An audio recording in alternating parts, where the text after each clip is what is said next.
Legs workshop, the long-awaited one. And today we're going to be looking at sort of, because we've done hip, we've done the core in past ones, we've done shoulders and arms in the previous one. This is the foundation to the body. So it's legs and kind of pretty much a lot of, everything we do in yoga, we do something with the legs. Whether, I'm seeing now most people are sitting cross-legged. That's like the traditional yoga thing to do, isn't it? Kind of, and then you'll find people doing this, try and be super still. Because, they're still you are the more spiritual you are, isn't it? I don't think that's true. And for people who are kind of new to me here, here's what I do. I come here and I offer some stuff in terms of like, this is some stuff that you can do. All of it is an invitation, So if you like going, wow, what's he doing there? And you just want to sit and look, that's kind of cool. That's fine. So it's all an invitation. If anything doesn't feel cool, shout at me and I will kind of modify and give you all kinds of sort of awesome modifications. Well, I'm going to start off today with a little bit about the legs and feet, because these are the things that carry us through the body, through the day. We walk around on these things and we don't think about them a lot until we're injured, and we have an injured person, somebody with a wound in here today. So I'm actually also going to today show some rehabilitation exercises for when you feel like you have an injury or a sprain or something like that. Because in the UK, part of the problem is that if you want physiotherapy, chances are it's about 6 months. And by that point, you're definitely not in stage one of needing some kind of, something to do. So I'm going to offer some of those things that you can do as a kind of that'll make me feel a little bit better. I need a prop out of here as well. So I've kind of just, I've got to get all my props out now. Look, there we go.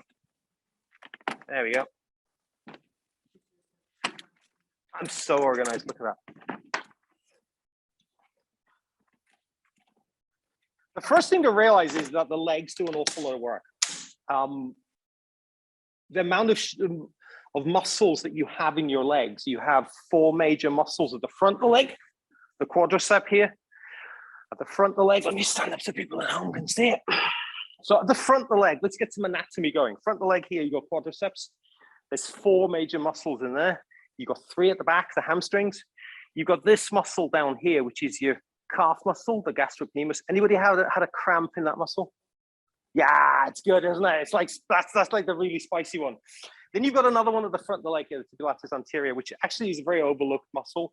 The one at the front on the shin here, kind of weird that we overlook it. It's actually probably one of the most important muscles in terms of protecting the knee from injury, and also protecting the ankle from injury for that, as that goes. So let's start off by looking. I'm not going to give anybody any anatomy diagrams because they're boring and I don't even know why I stuffed them in here. But let's have a look at the joints. Let's start off at the bottom with the ankles. Everybody start flexing their ankles. You, Amber, take care. Yes. Can you unpin Claire? Adrian, please. Say that again. Can you unpin Claire?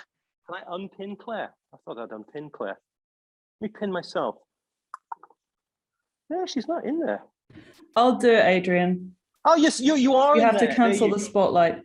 Actually, I can't see that feature. I don't think I'm even the host. Okay. So everybody, let's start looking at their ankles. If you're sitting down, this is a great way you can have them out in front and notice how they move. We think of the ankles as being a hinge. They come back and forwards. And they are a synovial hinge joint if you want to get all fancy about it. Does anybody's clicks when they do this? Yeah. Where do you feel that click? Is in the shins here?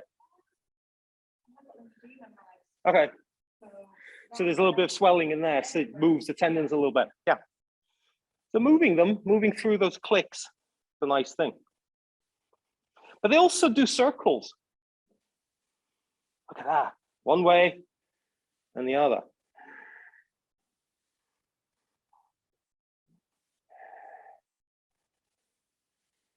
So already we're looking at something that's a very complicated joint right there.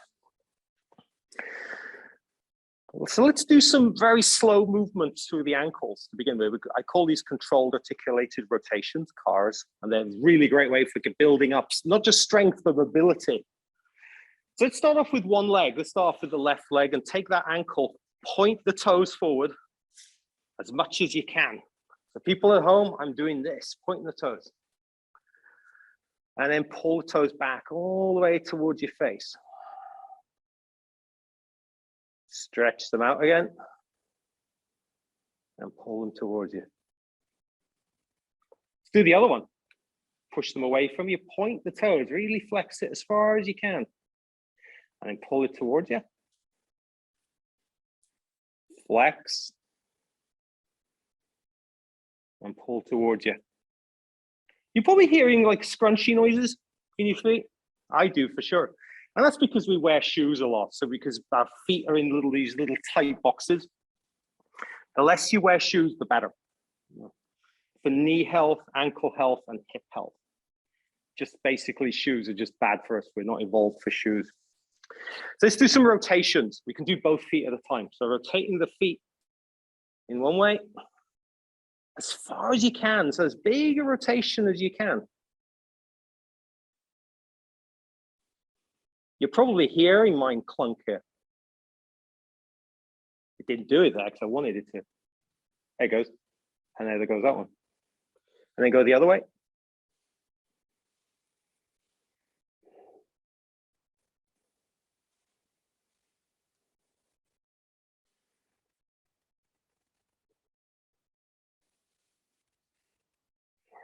Next up, let's come up to the knee. The knee does all sorts of things. It's another hinge joint. When you lift your leg up like this, it's these muscles at the top that bring it up. When you bring it down, it's the muscles at the bottom that are bringing it down. So it's your quads bringing it up, your hamstrings bringing it down. Let's slide one knee heel towards us on the floor. If you got your hands on the back of your legs, you'll feel your hamstrings kick in. And push your heel away. Going one way and going the other.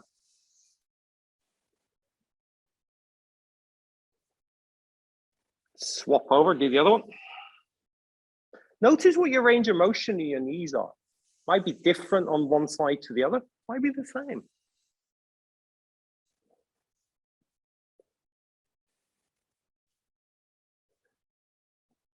The other thing that the knee can do, you don't have to kneel up for this. I'm going to kneel up so people can see it.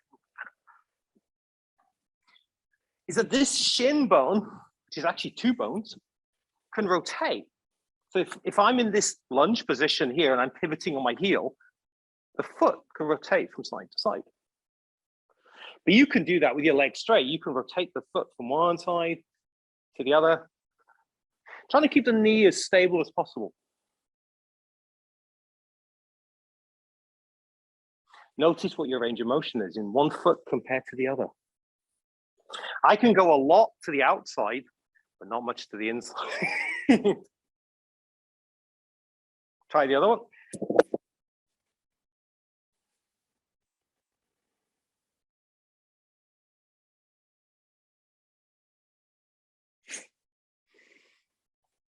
Knees, lots of stuff in the knees going on as well. That are anybody suffer from knee pain?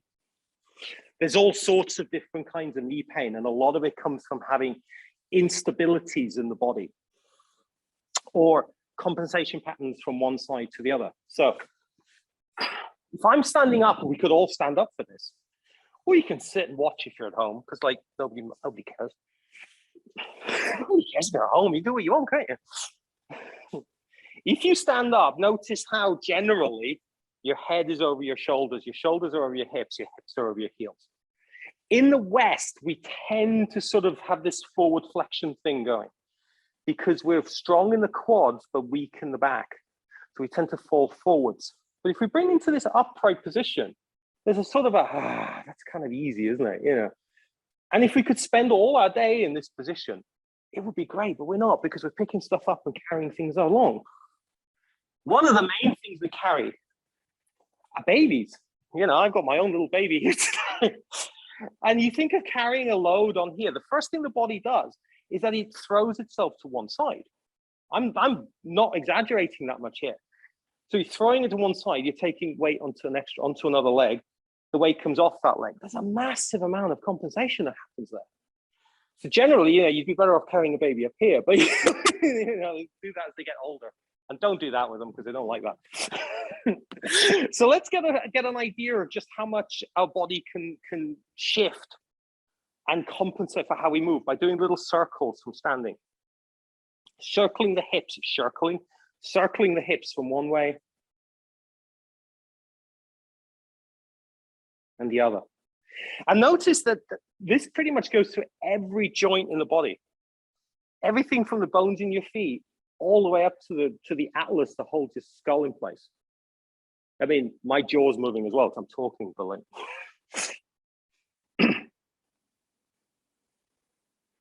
And the knees, if you notice here, the knees are doing some really fancy stuff.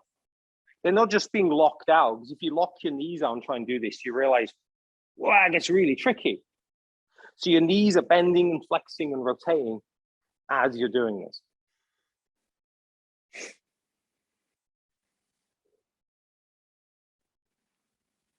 Then the big joints up here, hip joints, ball and socket joints. If you think of a joint in sort of a cartoon image of a joint as a ball and socket joint, this is what we have up here. And it's probably one of the strongest joints in the body in terms of its weight, and it takes the whole body weight. And you can actually take your whole body weight on one. Have a play with it. See how it feels just to take your whole body weight on one leg. That's quite a surprise. You could do it on the other one too. And if you're ever surprised about how strong your calf muscle is, you can realize that you can come up on your calf muscle. And it's like, that muscle is strong. And that's why when you get a cramp in that muscle, it is such a good, because it's so strong. And it crosses two joints. The calf muscle crosses two joints. It crosses your ankle because it helps in flexing the joint. Also crosses the knee. So if you have cramp in that leg, you want to straighten that leg out and pull your toes up as much as you can. That's the way to get out of it. Hip joints. In the West, we sit a lot. We've made a world that's so comfortable we can just sit down a lot.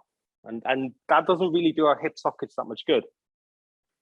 If you think about human history from about 2 million years ago, we've been sitting for about a minute of that time. It's a very, very small amount of time we've been sitting. So we don't take this joint through a full range of motion. One good way to do it is to do hip circles. And for this, you might want a little wall or something that you can stand on. You could do this sitting as well. So I mean, if you don't actually have to stand up for this, you bring a knee up, you take the knee out to the side, you take the knee behind you, and then the knee comes out the front. Yeah, it's gonna, there's always a brave person that wants to do it standing. And noticing in there the range of motion that you have.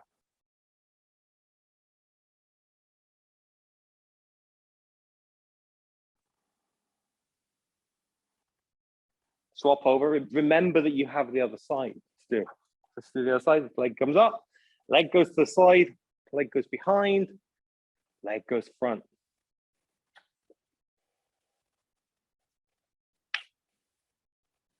Cool. Awesome. Brilliant, everybody. See, feeling for that range of motion. Yoga is one of those things where it's easy to think that everybody fits into a box and that everybody's the same. We're not. And hip joints are one of those places where we actually differ a lot, and not just differ from me to you or you, but also differ from side to side, partly because we do this compensation thing, and eventually that actually starts to show in our bones. So if we're carrying something on one side a lot, eventually that will show in our bones. But also genetically, we're all very different. If you just close your eyes and take a step forward, and then look down at your feet, what are your feet doing? Are they turned out? Are they turned in? Are they straight forward? It's interesting, isn't it? Everybody's different. Everybody's different. And most of that is controlled by how our hips how our hips are rotated in their sockets from pre-birth, from what we do afterwards, and also from how strong the muscles are in the different parts of the leg. Because there's another thing that your leg can do, and that's rotate. So if we press down onto the floor with one foot and just gently lift the other leg up, so it's just hovering off the floor. Notice how far you can turn your foot out to one side, keeping the knee straight, and then bring it back to the other side. We're just looking at everybody. Can't see people's feet at home. Amber, you could do this sitting down, that'll do fine as well. And then swap over, do the other one. Notice how when you turn your leg in, turn your leg out.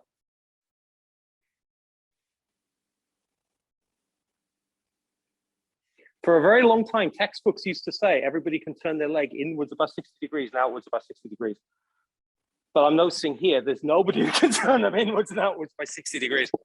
And so now we generally say that if you can turn them out about 45 degrees in both directions, that's sort of within the normal range for people. But even then, there's a huge amount of difference. And this, when it comes to yoga, is huge. My mat here, I'm just gonna show it so everybody can see it. Somebody's printed lines on it.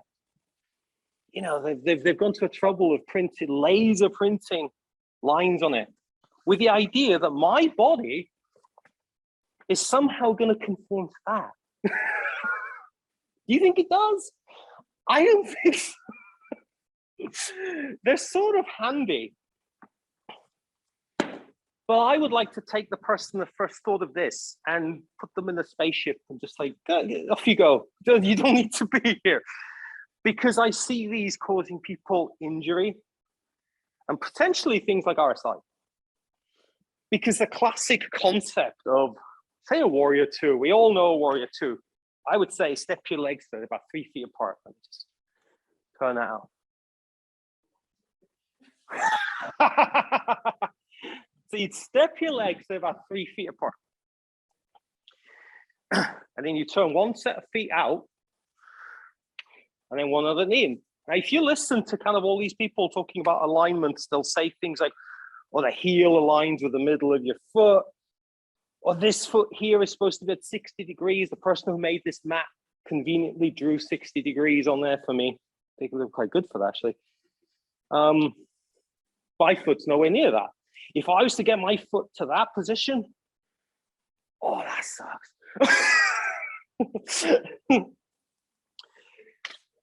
Yeah. It's good for a stretch. Yeah, yeah, it's good for a stretch. And this is what I would always say with these positions. Find a position that works for you. The most vulnerable one I find is this leg here. Because people get too wide, they rotate that foot too much out to the side, then this knee starts doing funny stuff. Let me show people at home, knees doing funny stuff. In physiotherapy terms, this is called knee valgusing when it goes inwards like this. This is not a good position. This puts uneven strain on the knee. So I would much rather, when people do a warrior two, find a position that feels comfortable for them. If these feet don't want to go straight out to the side, put them in line with the knee, because that's kind of safest. If you don't feel like kind of having these toes out, have them out to the side. That works too. So everybody can find the joys of a warrior two position that fits in their body. And if you've been doing yoga for a long time, though, it's quite possible that you will fit in to sort of what is on your mat, or this concept of that you can get your toes out to the side and your knee all the way out to the side. Let's try the other side, everybody. How's it feel on the other side? There we go. The other thing to watch for with this bent knee at the front here as well is that we don't take it too far over the ankle. There's an idea that you'll somehow break your knees if you take it too far over the ankle. That's another yoga myth. It's generally that if you take it over the ankle there, you're more likely to sprain the muscles in the groin. That's what I would say would be the biggest risk there. Everybody finding their warrior ones. Look at that. We're all different again. Look at, should I take a picture and send the person who printed this thing out? So look, he just made this thing. But they're nice lines, you know, that's what they are. They're nice lines, and they make people think, well, this is maybe how I should be. Well, different heights, or different leg lengths, different hip structures, all that. To come out of a warrior two always, feet facing forward and heel toe your way there. Why? Because coming out from like this to this, that's hard work, isn't it? It's the same with warrior one. This mat is dual purpose. I'm supposed to put my feet at the front here somewhere, and then step this back leg back somewhere, and then turn my hips and chest so they're facing the front of the mat. First off here, see, a lot of people here have done yoga for a long time, so they're happy with this, turning the hips and chest here. If you're feeling pain here, where the pocket area of this leg going back is, or knee pain here, I would say always adjust a bit. And the best adjustment here is to not be facing fully forward, to be facing a little bit to the side. That I feel feels better than trying to force this position. Let's all find our position here. And we can actually do some proper yoga and bring the arms up if that feels good. When you're in here, here's another thing that you can do that is absolutely amazing. Lift and spread your toes on that front foot. I can hear people's feet lifting off mats. It's just amazing. Play with how it feels different to lift and spread the toes there to having them down on the mat. There'll be a quiz in a minute. Then step to the front of the mat. Could you step in one step? Step the other leg back. Try warrior one on the other side. See how you feel there.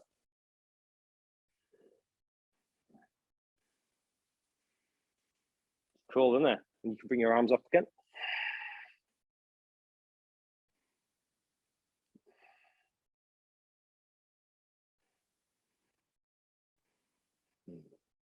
Then, are you lifting and spreading the toes? I can hear them lift.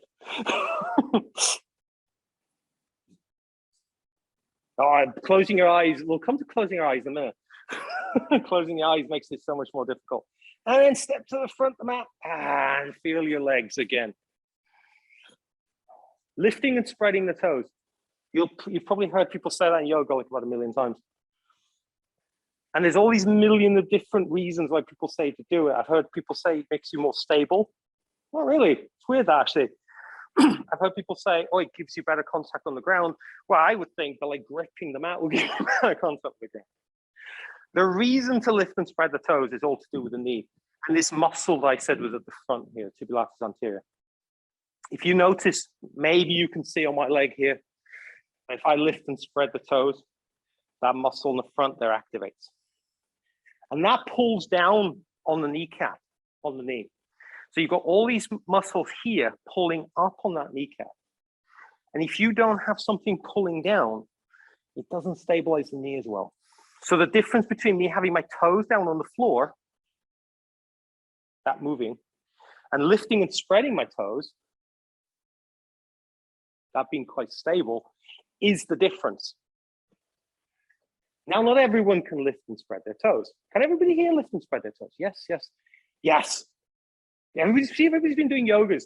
Can't see people's feet at home mostly because either their feet are tiny or they're off the bottom.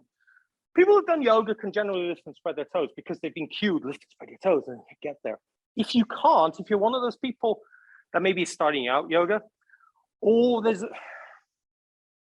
sciatic nerve issues can cause issues with that, injuries can cause issues with that, then imagine that you're lifting and spreading your toes because it makes a huge difference to imagine.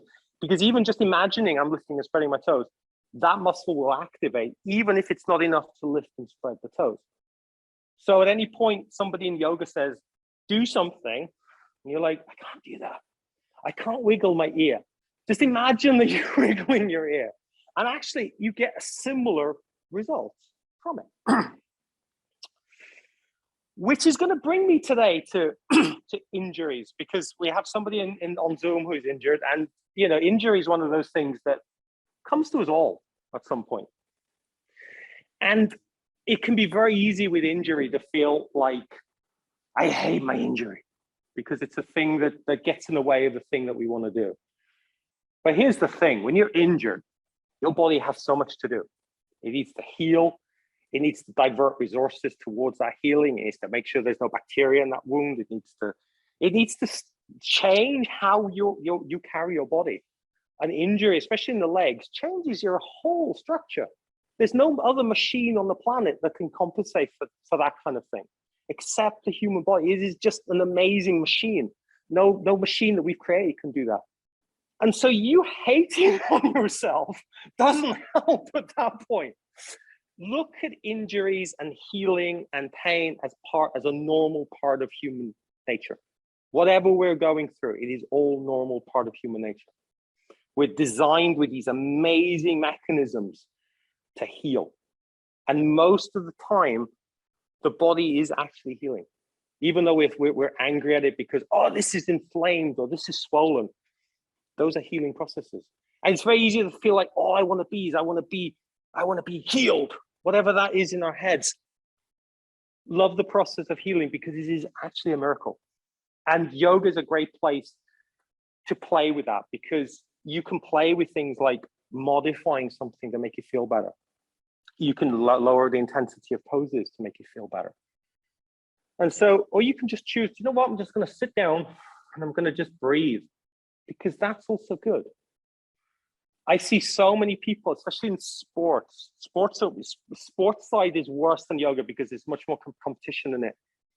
Hating on themselves when they're injured, whereas we actually should be more compassionate to ourselves when we're injured. And actually, that will make us all better when we're injured because there's this idea of, I'm injured, I need to pull myself away from other people, when in fact, no, you don't. So there's my two-minute speech on injuries right there because I think that is very important. Let's get and do some more stuff with the legs. And let me remind myself what I'm doing with my, without showing diagrams, no knee pains. Foot massage. Let's do a foot massage because foot massages are amazing. And this is another thing we tend to just avoid is doing stuff with feet because feet spend most of their time in boxes. Feel free to sit down for this one. I'm going to stand up for the benefit of people at home.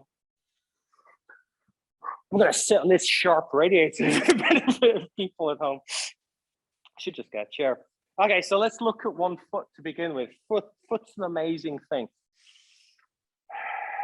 Give your foot a massage. I think Claire was actually doing this with people on Zoom a minute ago. So you can take your fingers and spread the sole of the foot. Give the toes an individual bit of a massage. Coming to the arch of the foot. The arch of the foot being this bit that may or may not be off the floor for you as you walk, depending on your foot structure. Definitely giving that a massage. Coming to the heel bone, that's a tough one. Takes a lot of strain in the human body. And then the top of the foot. I like to give not just the top of the foot a massage, but I like to take the whole foot in both hands with my thumbs in my arch like this. I like to gently bend the foot. And then flex it the other way, although we have better ways of flexing it the other way in yoga. And notice how strong your foot is. Bend it and flex it. If you like to lift and spread your toes, you can take your fingers, put them between your toes. It's kind of a nice stretch too. This counteracts wearing shoes so much.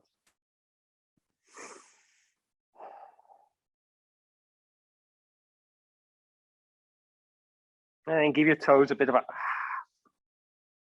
and then swap over and do the other one. Because these things carry us through the world. These things take, every step we take, they take our body weight probably about 1.5, maybe 2.5, depending on kind of how much fast you're hitting the ground. I don't know if there's anything to reflexology. I've had reflexology a few times. I don't know about the science of like finding things in there, but I know having a foot massage feels good. You know, I can do it myself, which is kind of neat.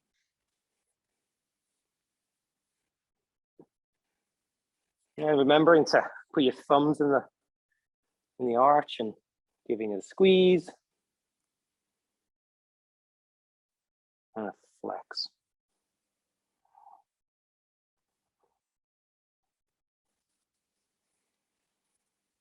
Another muscle worth having a look at while we're massaging is this one across the front of the shin, the tibialis anterior. I'm going to keep talking about this muscle a lot today because it's like one of those forgotten muscles.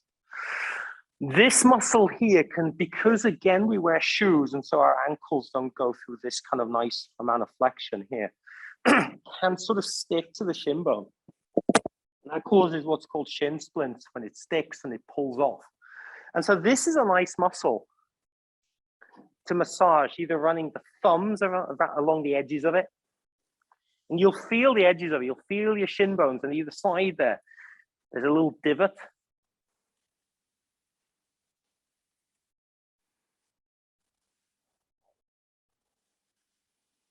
Go all the way around to the side. And then the other one. Remember, you have two.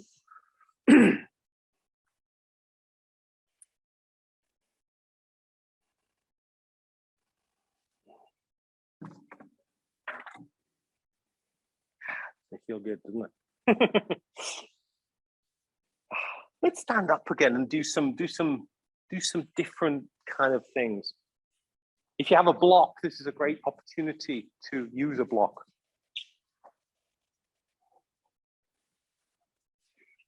If you don't have a block, you can use a rolled up blanket or rolled up cushion. If you ever got that box there.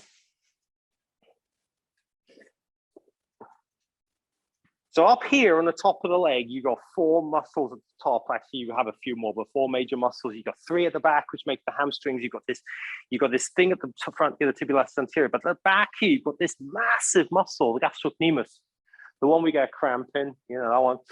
This one is incredibly strong for its size. Short of the jaw muscle up here, which actually helps us bite on things. Size and weight, this thing is the biggest muscle we've got. It'll take our whole body away quite happily. But it can also get tight, partly because we spend a lot of time sitting, and this muscle crosses 2 joints, as I said before, it crosses your ankle and your knee. So if you're in this position a lot, this muscle here gets short. And then when you stand up, you feel like, ooh, that feels tight in the back there. Yeah, you know about this one. I do too, because I spend a lot of my time sitting. So when I stand, I feel like this muscle, the back, the calf muscle, the gastrocnemius is quite tight. This muscle here is responsible for a lot of backache. And you think, well, it's down there. How can it do anything? You know, it's like all the way down the bottom there. The problem being, if you've got this muscle here tight, this muscle will become tight because you're in this position. You're trying to bend the knee when you're standing up. Maybe not as much as I'm doing here, but there's a bend in there. Then this muscle, the front here, has to compensate. This throws it all into your low back, which, you know, that's why it gets into your low back. And then we have a tendency to throw the front body forward.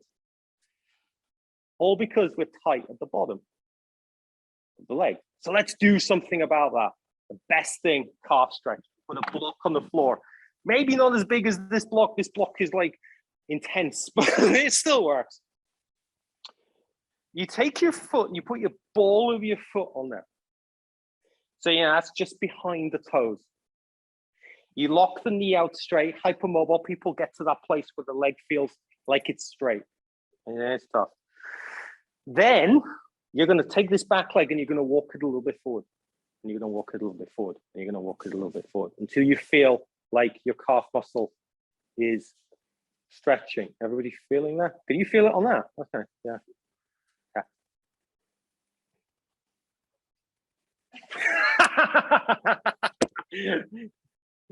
Yeah, that's part of it, and also it comes into play how much ankle flexion, plantar flexion we have, the ability to bring yeah. And again, so stretching the calf muscle is kind of beneficial in that way, and actually putting an active stretch into it at that point. When you're in this position, generally in yoga, for a class, I would just say, just stay in this position. You know, lift the chest up, because again, we want to compensate by throwing it forward. Notice how if you throw it forward, it takes some of that stress out of it. Yeah, so we lift the chest up. But the other thing we can do is here, we can rotate on the heel bone. So rotating the leg in and out. Because the calf muscle is such a big muscle, when it's in one position, we're just stretching the fibers mostly in the middle of it. So by rotating the leg in and out, we're getting into those different areas. And breathe while you're doing it, because it really sucks if you don't breathe doing this. And there's sometimes you might feel like, well, actually I can get a bit further. I need to take this leg that's to the back here and bring it a little bit further. And it's like, oh, okay, it's still tight. Then you stay there for a couple more breaths, maybe rolling it from one side to the other. Breathing into it.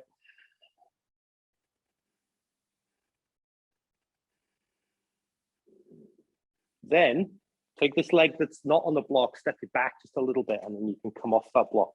And then notice how your legs feel. Like if you, like I want to walk around in a circle, I feel really weird. It's so bizarre.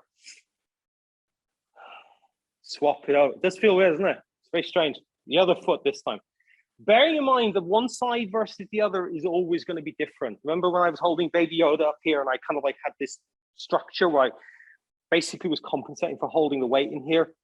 If we're doing that a lot, then it will translate definitely to the calf muscle. So foot, ball of the foot on the block. This is a big block for that. And then you bring the other foot forward and then lift up, lift chest up towards the sky.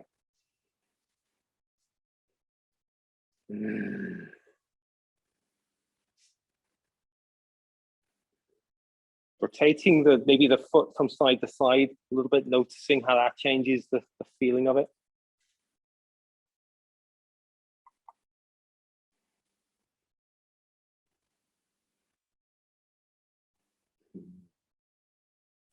Maybe deciding you can go a little bit further, bring this leg. Ooh. I'm adding sound effects here, not because I'm adding sound effects. They're the real sound effects of doing this. And then stepping back slowly. And then giving your legs a little bit of a shake.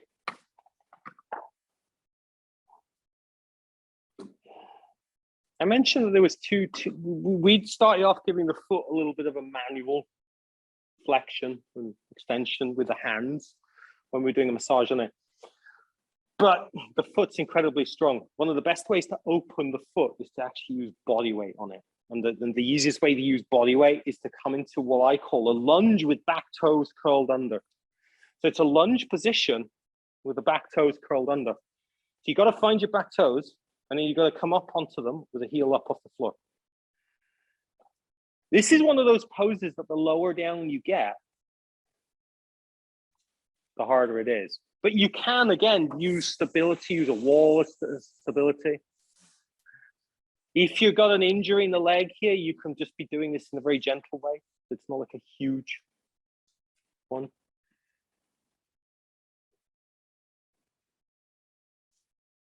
Feeling for your leg, just feeling for the foot opening out.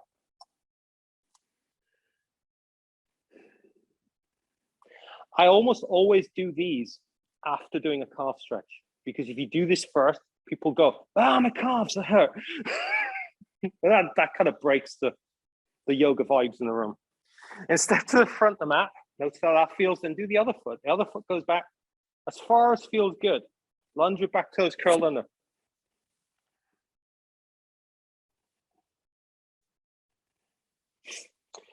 Plantar fasciitis, this is probably one of the best stretches for that. That pain that happens in the base of the foot and the arch of the foot, this is probably one of the best stretches for that, and also being barefoot.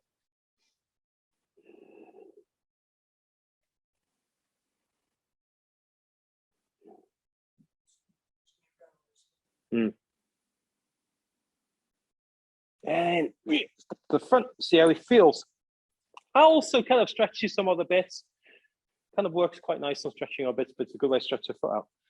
We've stretched the foot in bringing it up to, that was essentially bringing it up towards our faces. But we want to stretch it in, that's called plantar flexion. But we want to stretch it the other way, we're stretching it away from us. And the easiest way to do that is the same thing, but we come up onto the tiptoes and bend the toes down onto the floor. This would be called arrow lunge in kind of some modifications. This is an easier version of it. Does anybody find that excruciating? Yeah, it hurts for me actually as well. The top of the foot is incredibly sensitive because again, we wear shoes. If you find that it's too painful, you can take a blanket. Broken ankle, yeah. Again, you can have some stability with this as well. Yeah. Make it work.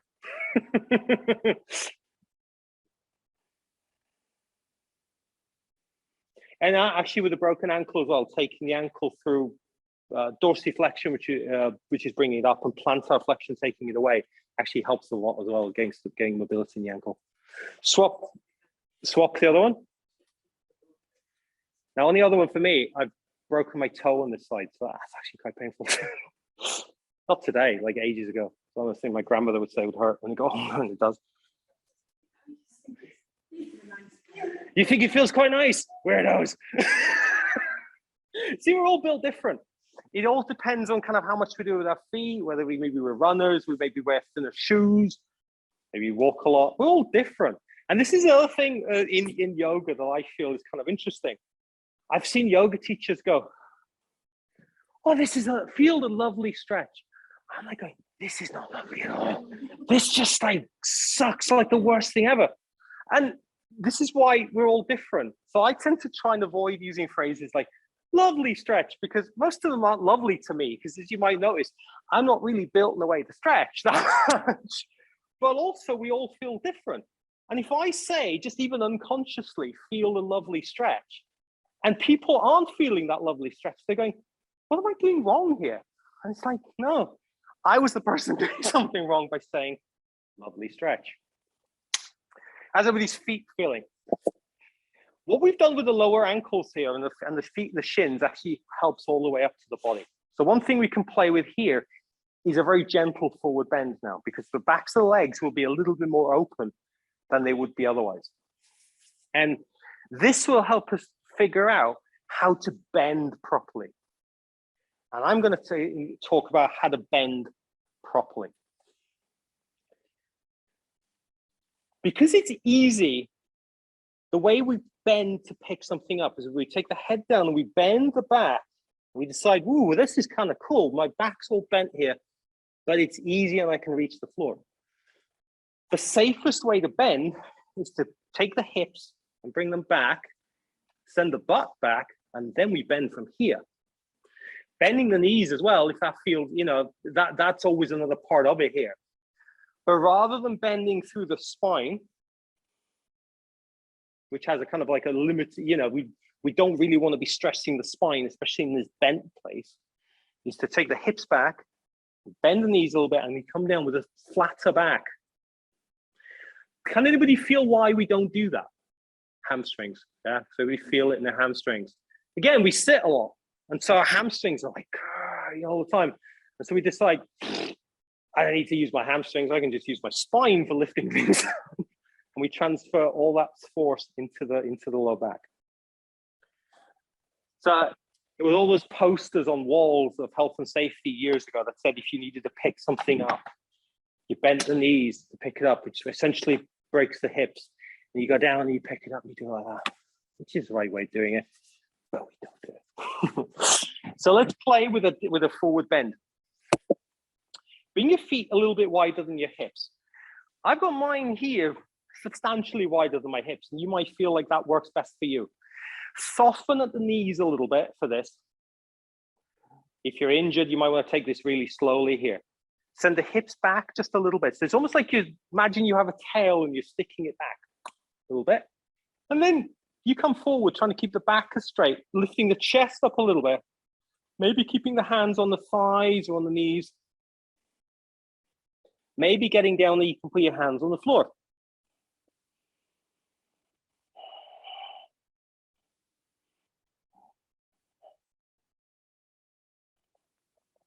If you can bring your hands down on the floor, a nice thing to play with here is shifting the weight to your hands and then to your heels. To your hands and to your heels.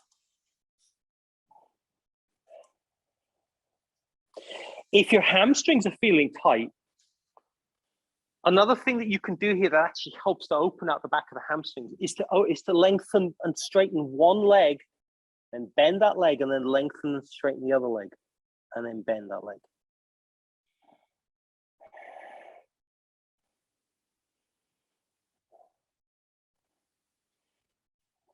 And then come up, bring your hands up your thighs, straighten the back, and that's how we're supposed to bend. But because we sit again, we don't get into that shape very often. We get kind of like we got our hamstrings are short, but that doesn't feel good. We bend at the spine. That's not good. Let's do some things that look super easy, but actually are not. Has everybody got a blanket? Yes. Yes. Could always borrow one if you don't. I think I've got one here.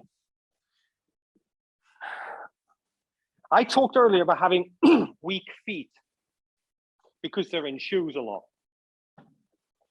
So you take your blanket and you put it out on the floor. I'm going to adjust my camera so people can see what I'm doing here. I've got the blanket on the floor. Then I'm going to put my foot on the blanket. It doesn't actually have to be, I don't know why I've spread it out like a football pitch here, but like, but you want it straight and you want it in one layer. That's the key. Yeah, one layer, and preferably not on your mat, because it's like the mat's going to make it difficult. Notice I didn't put mine on my mat. I'll show you what you're going to do anyway, and you're going to feel like in the beginning, this looks so simple, and then we'll see how it is. I got my foot on the mat here, and what I'm going to try and do is I want to scrunch this blanket with my foot and pull it towards me. Like as much as I can.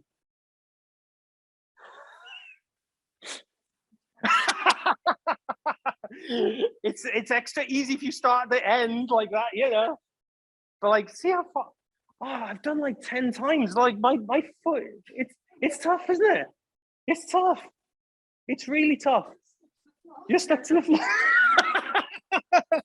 I want to see how people are doing at home with this one. This is a tough one. It's a really tough one. If you're on carpet, you have an added disadvantage that it makes it harder.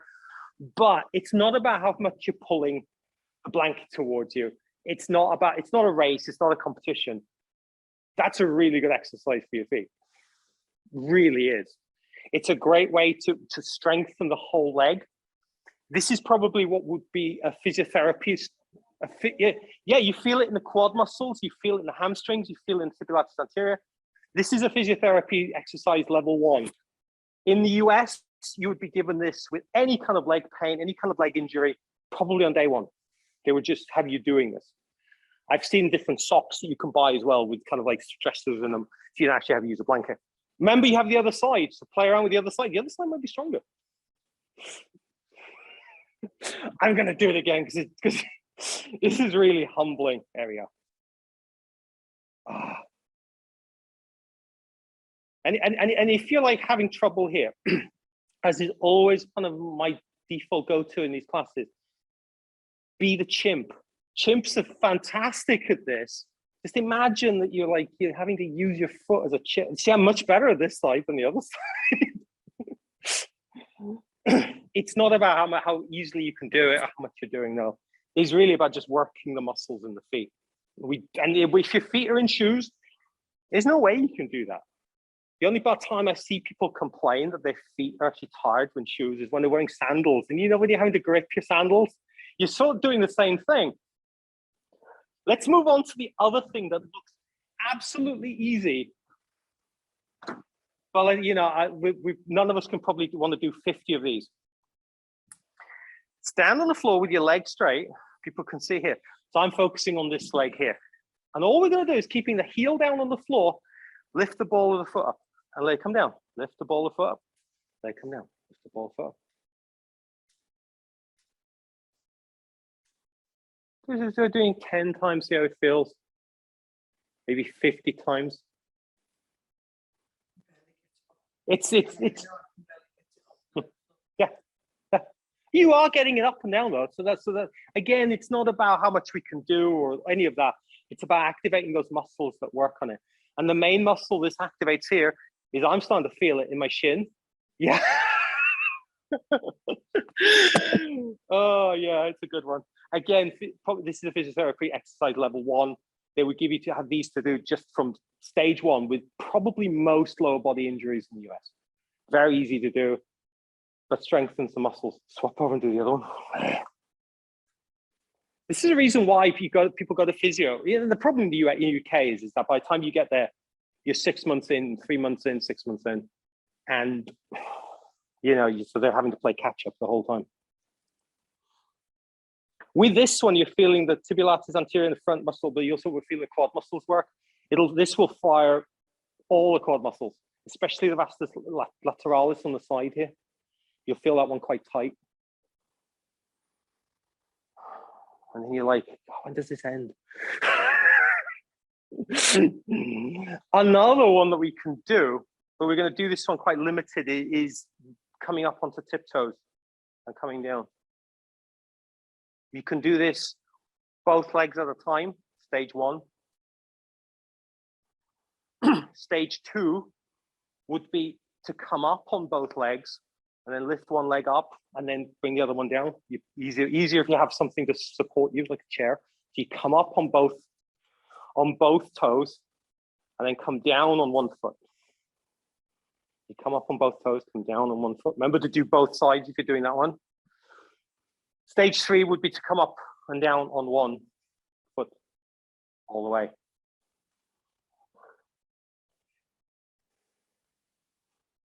It's hard, isn't it?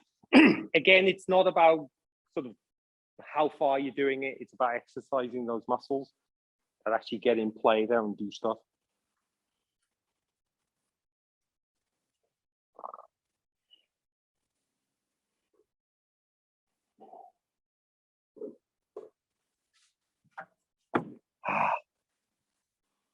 That's good. Stage 3 right there. There we go. That's actually perfect. Stage 3. Yeah. Perfect. Stage 3.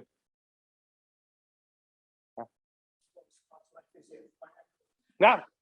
That's why you're good at it. And you did them. Not like they gave you a print. You gave you a printout, and like most people, the printout disappears. Awesome. So everybody's legs feel at home from that one. Oh.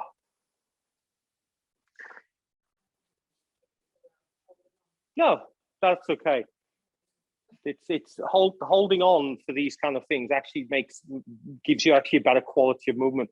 And then one day, because of the way the body's just figured it out, you'll be like, oh, okay, I can do that without holding on all of a sudden. It's actually much preferable to work these in a very sequential way than what we want to do with our cognitive brain of like, I want to jump to the end. What's in the last page and do that one? And like, oh, that was hard. So you've all got things you're going to be going home. You can be playing around with.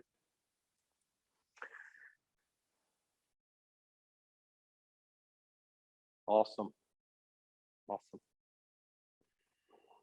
Let's play with. Ooh, I don't want to have a chip in on my mat. That's not kind of cool. Let's come back to the mat again and lift and spread the toes.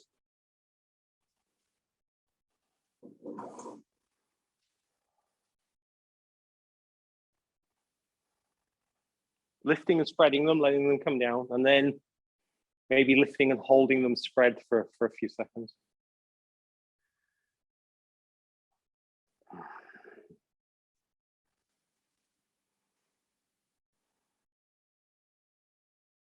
Great for strengthening the arch of the foot, that one as well.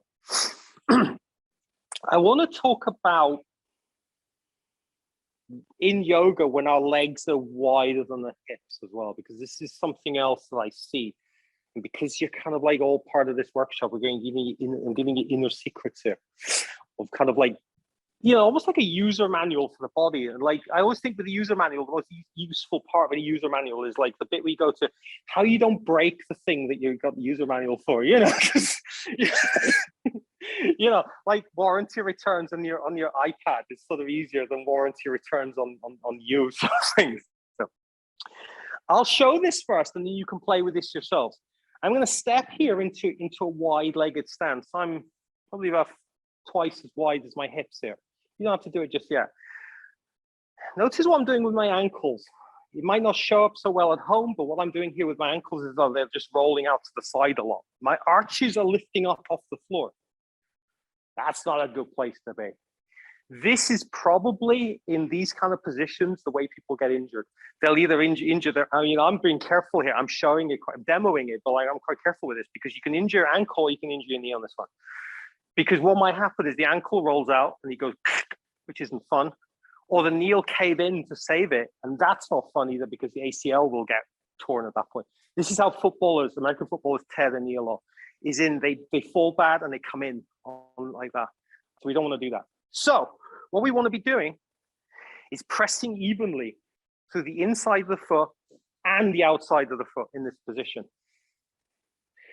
What you also want to be doing here, and I mean, this is something that's kind of hard to explain in a yoga class, but I'm actually pressing down into the floor with my feet and almost like I'm trying to bring my feet closer together. That will activate muscles that we don't feel that often, the inner leg line. Anybody feeling the inner leg line here? Yeah, yeah. We're very good at abduction, which is moving limbs out to the side. We're not so good at adduction, moving them in towards the center line of the body. So this here is a great way. Notice how when I'm doing that, my feet roll out, my ankles become strong, my knees become strong, and I feel like I'm in control here. Because otherwise I felt like I was a turkey wishbone on Christmas Day and somebody was wanting to do a wish. That's not kind of fun. So this is why we do it. Feel how you're in here. You mean we're all at different lengths here, but we're pressing into the ground here. The legs feel strong. The legs feel activated. And you're kind of good, right? And then to come out of this one, heel toe, heel toe, heel toe, heel toe, heel toe. Notice how does your inner leg line feel? You feel, yeah, it's kind of interesting, isn't it? There's very few exercises that work the inner leg line very well. Generally, I am 2 million years of evolution. I'm built for 3 things, apparently. You know, we all are really, but you know I am. Walking while carrying something, and then throwing that whatever I've got, whether it be a spear or a rock or Baby Yoda to somebody. This is what I'm going to do. This is what I'm not really built for hanging that much, even though the shoulders are one of the best exercises you could do for your shoulders is hang from your shoulders. It's brilliant. But, you know, that's what we're built for. And I like to bring into yoga those elements of what we're built for. So what we're just doing just there, pressing into the ground, making contact into the ground, you can think of that as, you know, getting ready to throw something. If anybody here's done martial arts, they'll know grounding into the floor. Stability into the floor is part of it. Right. Let's play with some poses and see how they feel. And the first one I want to play with, this one might kind of like, you might just want to watch this one, Amber, with your leg at the moment, is we're going to come into a squat, classically known Hindi squat. You can do this against the wall, or you can do it freestanding. If you wanted, also could do this in a chair because you can get the same concept. How am I standing on a chip in? Anyway, you can get the same feeling of a squat sitting in a chair. So I'm actually going to just go get a chair so I can demo that as well. Wow.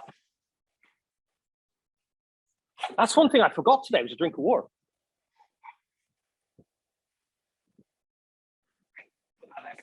Hindi squat looks like this. You have your feet a little bit wider than your shoulders.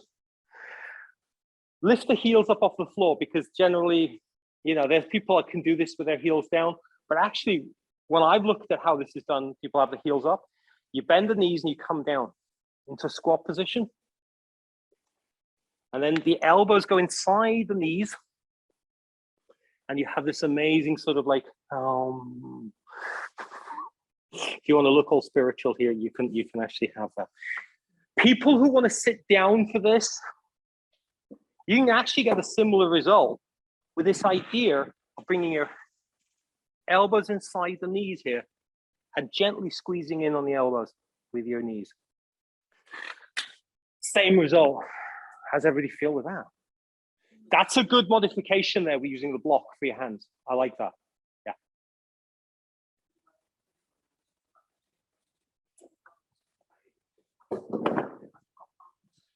you made a fantastic point there about having something under your bum. And I think I should kind of like mention this. If we wanted to come into this not freestanding, having a block there that I can put my bum on gives me a proprioceptive cue of how far to go. Yeah. And it also means I'm not like stressed out within this position, so I feel kind of comfortable here. Yeah. Oh, you're going to go even lower. Look at that. Yeah. Yeah. Yeah. Yeah. Where it is. Yeah. Yeah. Yeah. Well, proprioception is a muscle, and the more we use it, the better it gets. Yeah. You know, generally we only feel it when we're like tripping or something, and we're going, oh no, my proprioception, I wish it was better. Look at that. That looks very spiritual there. Contemplative. But yeah, and get up. You can either kind of just get up in that way, or you can bring your hands on the floor.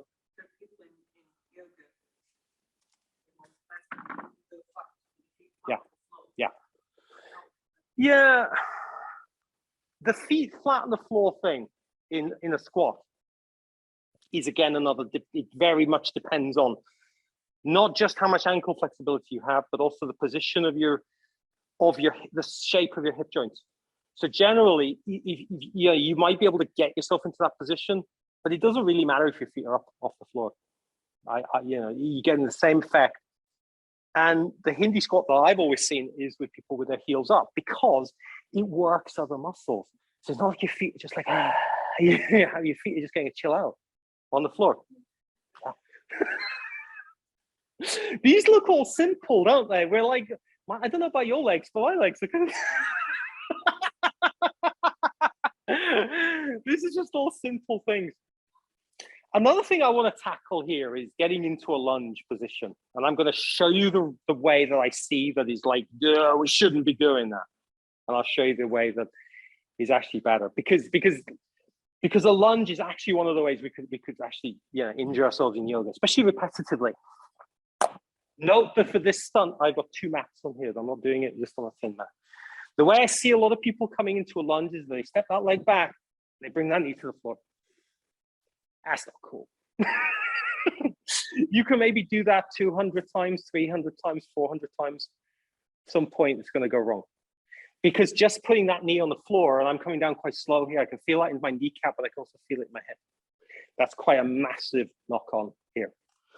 The way I much prefer to do it is you bring the foot back, bring your hands onto the floor, bring that back knee down. And I know it's kind of like quicker to throw that back knee down, but that's way safer. Especially, if you don't have time to faff around with putting a blanket in there and all that kind of stuff, I know I always say put blanket underneath there, but like it's easier said than done, So that's the way.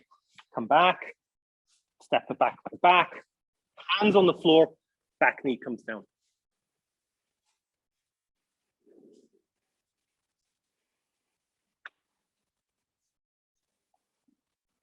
Wobbling. We'll talk about wobbling in a minute. Also remember that you have to do the other side as well. So leg goes back, hands come down, back knee comes down, and you come back up.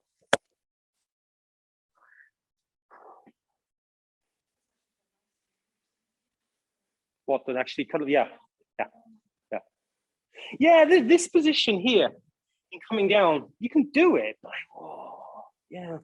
it doesn't take an awful lot of shock on the hip to give you a hip issue, and also that knee, especially with the way the kneecap is positioned at that point with the knee bend, you're crashing on the kneecap every time.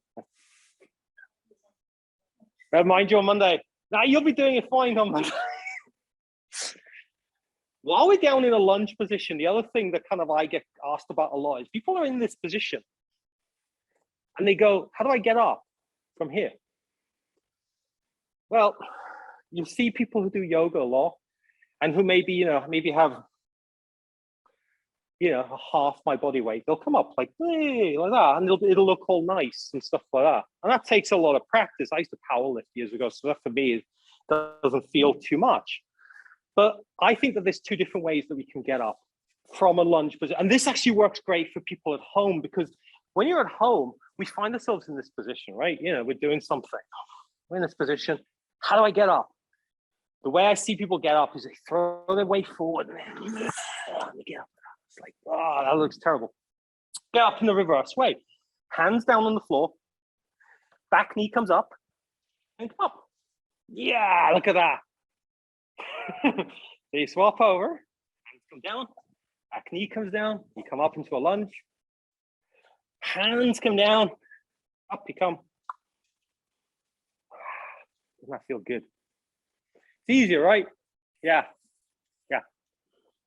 There is a method of getting up called, it's either called a farmer squat or a military squat. I've seen it kind of called both.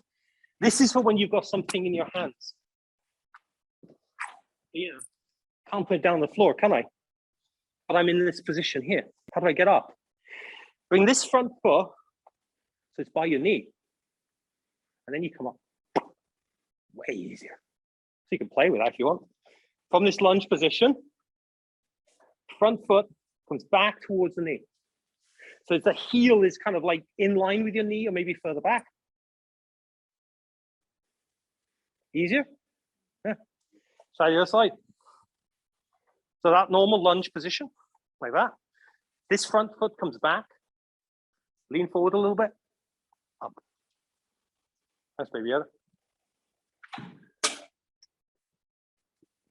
That's an easier way because I see people going, how do I get up from here? Because it's like, it's a long, the levers are all wrong from here. Shorten the levers. That become, works a lot better. So, let's do some, let's play with horse stance. Horse stance, you have some options here. And again, this is probably, you know, if your legs are feeling tired or a little bit injured, this is, you can just look at this if you'd rather look at me doing horse stance. Feet go wider than your hips. First thing here that we want to do is we want to make sure the toes are pointing outwards. I've heard people say 45 degrees. 45 degrees seems like a lot to me. I would say more close to 30 degrees for most people, but the cue is look for your knees over your toes. So you'll notice if your knees off to one side, you want to bring your toes in a bit. If your knees out past the toes, you bring them out. Then imagine that you have a horse. Now horses come in all shapes and sizes. You can have a big Shetland pony and you're up, your legs are kind of straight at this point. Or you can have a little, what are they called? What are the little ones called? No, I think the Shire horses are big, Shetland ponies are little, aren't they? I got them wrong way around. Little tiny Shetland pony down here. Oh, that's hard, right? So pick which size horse you want here. So I mean,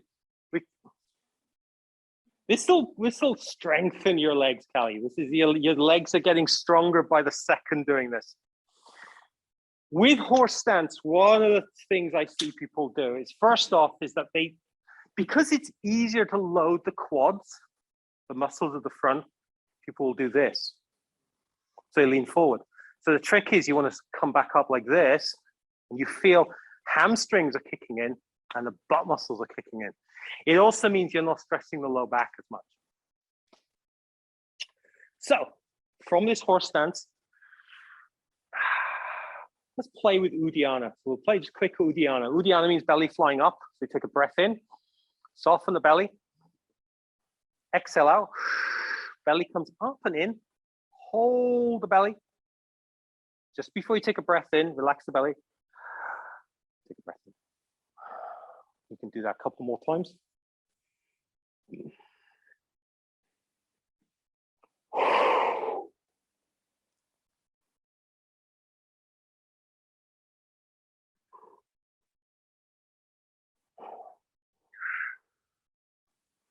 To come out of horse stance, you do the same thing with any wide-legged pose. He'll tell you way. How's everybody's legs feeling now? And these are easy poses. And I think that because we're holding in them for a little bit longer than we'd normally hold into them, they're strength building at that point. You know, we're into that point where it's like, oh yeah, legs are working now. You've done hip circles, haven't we? there was, oh, I know what I wanted to do. I know what I wanted to do. Play with tree pose. Because tree pose is where we're taking weight into one leg on its own, completely sort of trying to isolate, getting as much weight into this as possible. And in a class a few weeks ago, I showed you a way of making tree pose maybe just a little bit easier. Because everybody focuses on either the leg that they're lifting up, well, that's not doing anything, is it? Or the foot that's completely on the floor, that's kind of doing something. But you want to focus on the whole body, especially the upper body. Because what's going on up here has a huge difference with what's going on down there. So this is how I like to play with tree pose. Bring your weight onto your right leg. Feel that leg nice and grounded. And ideally, we will sort of want the toes pointing forward as much as possible. Then we come up onto the tiptoes of this other foot with the knee out to the side just a little bit. Now to stabilize the upper body, what I like to do is I like to bring my shoulder blades together. Stabilizes the upper body. Then I can choose, do I want this foot on the ankle, on the shin, on the thigh, which is not going to go for me today. And in tree pose, as a rule, we try and get this knee out to the side. So there's an outward rotation in this thigh bone. But it's fine to have it down on the floor in the ankle position here, because you're building proprioception. You're building the sense of balance. And if you're up here and you're finding it all easy, you can close your eyes, because that makes it about 900 times harder. 952 times harder, I think. Or you can bring your arms up, or you can do things with your arms, like make it really come on. Yeah. Notice how keeping the upper body stable makes a huge difference, because we're balancing this weight on this leg, and if this bit is moving too much, the leg has to work too hard. Let's swap over to the other side and look at something miraculous about the human body. So, set it up so you can see the muscles in your ankle. Everybody can see the muscles in their ankles, especially these muscles here, the front of your foot, the top of your ankle. And then set yourself up for tree pose. Straighten that leg out, get the upper body nice and solid. And then you may be coming up onto that toe of that foot, or maybe bringing that foot onto the shin, maybe bringing that leg up. Now I can look at my kind of shin here, and it's like working like mad. Like there's muscles firing in there to keep me upright. 4 or 5 times a second, I can see them just moving. Just keeping me upright, keeping me upright. This is what it's building. This is what proprioception is. This sense of your body using the muscles to keep you, to adjust you at about 4 to 5 times a second, to adjust you all the time, to keep you upright. This is what it's doing. It's working it all the time. When we're standing, it doesn't actually have to do that much because we're bone locked usually. But in these weird positions where it's like, I'm not too sure about this, it's doing it all the time. It's like, it's called rate coding. It's actually learning it at this point, how to adjust. And you can sort of see it as it's doing it. It's like, this is a bit weird. And then you come back down to normal, and it's like, oh, that's easy now, isn't it?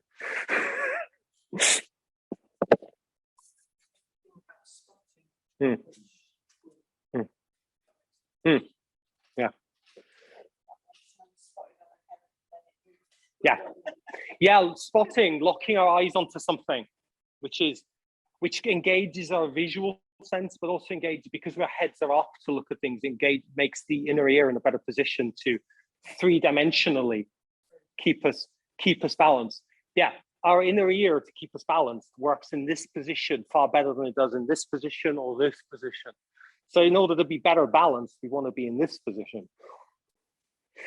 And the way our bodies, in terms of proprioception especially, one of the things that we do as human beings, that actually we do it all the time, and it's a miracle that we can do it, and we're not really built for it at all, is walking up and down stairs, especially downstairs. Downstairs is a controlled fall. And you might have noticed how most steps have the riser and the run, as it's called in building. Steps are mostly the same everywhere you go, right? You know, they're mostly the same unless you're walking off some path or something. I was doing it the other day and I noticed this. The reason being for this is that especially when we come downstairs, we're falling downstairs as we come downstairs. That tread pattern fits in best with how our bodies can adjust to us falling. If it's not enough, we tend to go, oh, what was that? Yeah, I was expecting that to be flat. If it's too much of a drop, we're like, and that fall that happens, that we feel, is about 0.3 seconds. Our bodies recognize at that point, after about 0.3 seconds, about a third of a second, that we're falling.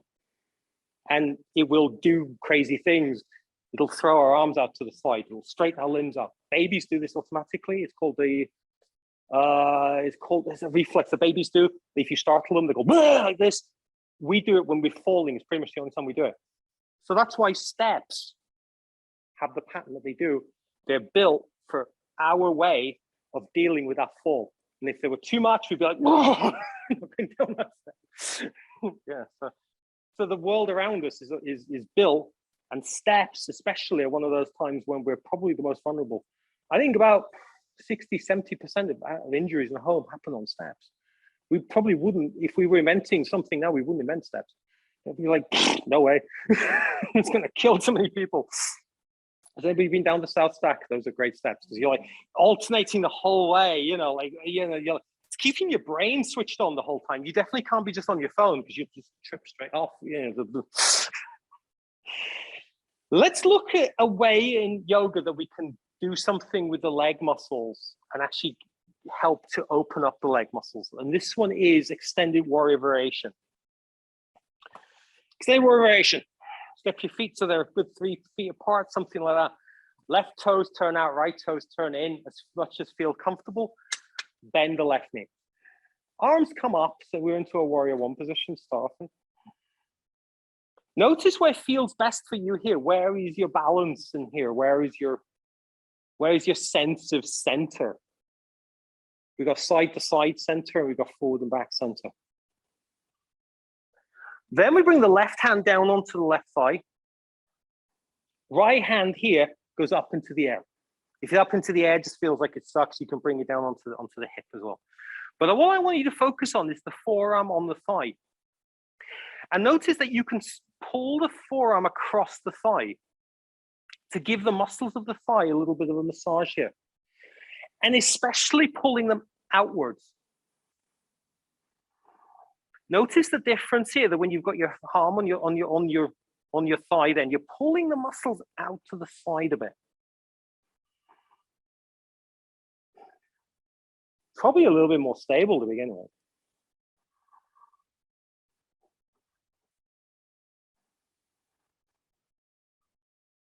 And let's come back into a warrior two. Let's do a little bit of yoga here. Let's do reverse warrior. So right hand comes down to the right leg, left hand comes up and over. What I want you to notice here is what's happening with the hips. First, keep your feet as much grounded on the floor as possible. The other thing we want to do in reverse warrior, we want to try and avoid doing in reverse warrior, is collapsing in the side that we're bending towards. So almost like a dropping in, a slumping over the hip bones. In reverse warrior, we want to be long and bendy, and maybe the bend isn't that much at all. So rather than this idea of like getting into too much of a bend, feeling for being long, feeling for being strong, and feeling for coming into a bend. Press through the legs, through the feet, press through the heel bone of that straight leg, lift and spread the toes. Notice how that makes you feel a little bit better. Inhale, come back into that warrior two position. Birdwing arms, bring your elbows into the side of your hips. Inhale, hands come together. Exhale, hands move away from one another. Inhale, bring the hands together, keeping the elbows pinned into the side. Exhale, hands move away. Inhale, hands come together. Exhale, hands move away. Relax the arms. Swap sides, toes come forward. Swapping sides on that warrior two. Start off with the arms being up again, noticing what feels good. Being strong through the legs, pressing through the heels, lifting up out of the hips. Arms come up. Extended warrior variation. Right forearm onto the right thigh. Left hand up in the air or up in the hip. Whichever works, thinks it works better. Then using the forearm on the thigh to pull the muscles out to the back.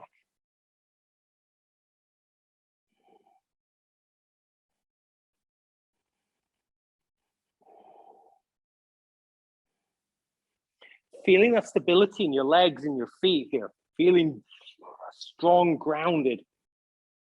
Inhale back into the warrior two. Exhale, your shoulders slide down into your back pocket. Reverse warrior, left hand on left thigh, right hand comes up and over. Again, resisting this temptation to slump into the hip.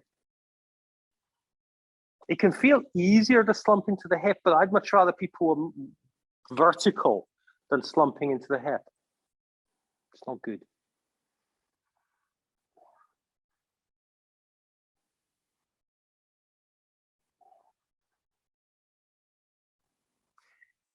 Inhale, warrior two.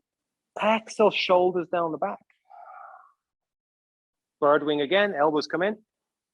Imagine you're holding two beverages of your favorite beverage. Inhale, hands come together. You're not trying to spill, not one single drop. Exhale, hands move apart. Inhale, bring the hands together. Exhale, hands move away. Couple more rounds of that. Going at it slow. Taking it easy.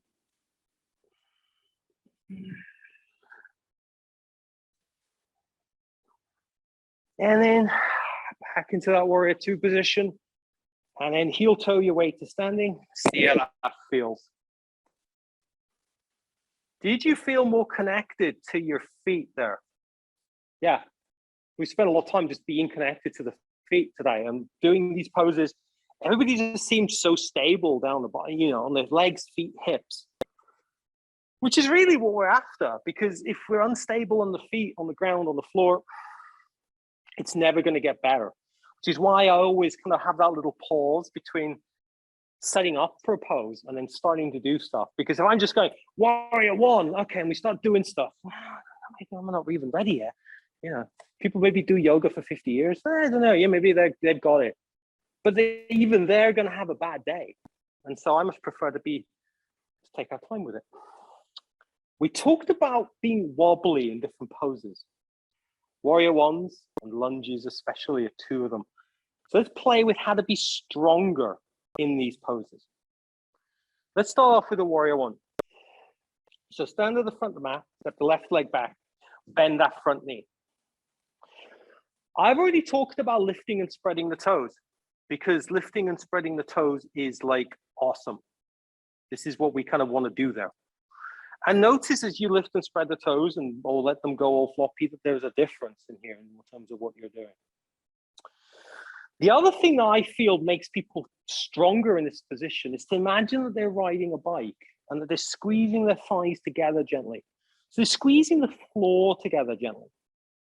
Here. So again, you can play with this not squeezing it together and squeezing it together. And noticing, especially this front knee here, how stable that feels for you in those different positions. I heard someone say once that in this position here, ideally, somebody should be able to come along and sort of sit on this leg here and it wouldn't move. Now, nobody's going to try that, but that's the idea, that we want this leg to be as stable as possible, because this is the foundation.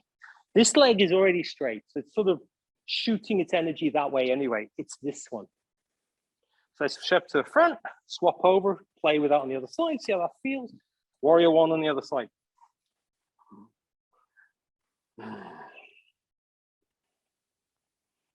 See how it feels. See how it feels first, lifting and spreading the toes.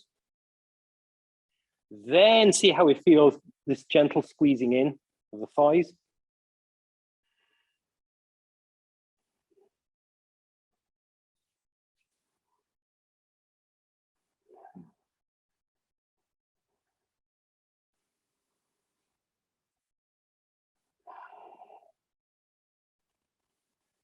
And then step to the front and surprisingly hard, isn't it? Because we focused on it today. It's actually like the legs are actually like, oh, they're kind of heavy and they're having to do a lot, you know. So let's and so far we've played with tree pose where we're sort of like on one leg, but there's other poses where we're on one leg, and it's like, what do we do with the other leg? Yeah, and one of the ones that comes to mind is, I was looking for their block. And one that comes to mind is half moon. So I'll demo half moon first. With half moon, you can be up against the wall as well, because it makes half moon about, you know, a lot of percentages easier. And also gives you that proprioception, because if you're up against the wall, you can know where you are in the world. Whereas otherwise it can be quite a bit of a mystery. This is not the best wall because I've got to have that there, but this is the setup I like for half moon. I have a block in my hand. Unless you know half moon's perfect with you without a block, I always think blocks are good. I bring that block onto the floor in front of the foot that's going to hold my weight. About a foot in front of the foot, maybe 18 inches, maybe 6 inches. And then my hand comes down onto that block. That will automatically bring me up onto my tiptoes of the other foot mostly, unless I'm really grounded on the other foot. And maybe this is where I want to stay here, just playing with lifting this leg up and bringing that leg down. Play with lifting it, play with bringing it down. And then one day, maybe I'm going, oh, wow, that leg just wants to stay up in the air. Maybe I want to open my chest out towards the front of the mat. Maybe I want to lift my arm up into the air. But what do you do? What do you do with that leg that's out the back? Is everybody feeling like that leg out the back is like the thing that's pulling them down? Here's my here's my advice on that leg there, is to keep the leg active the whole time. So from that point where you're penduluming it up off the floor, like on your tiptoes, have it straight, press through the toes. And then when it comes up, it's actually part of you rather than doing this. So have it straight, have it pushed out, have it nice and active.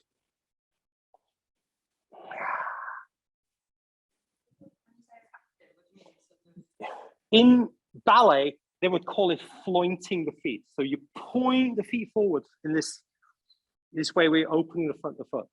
Yeah.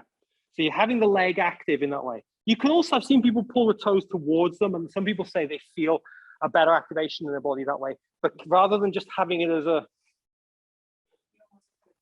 tense it, yeah, in one way or another, tense it. And this is again great where things come into play. Like you could use a.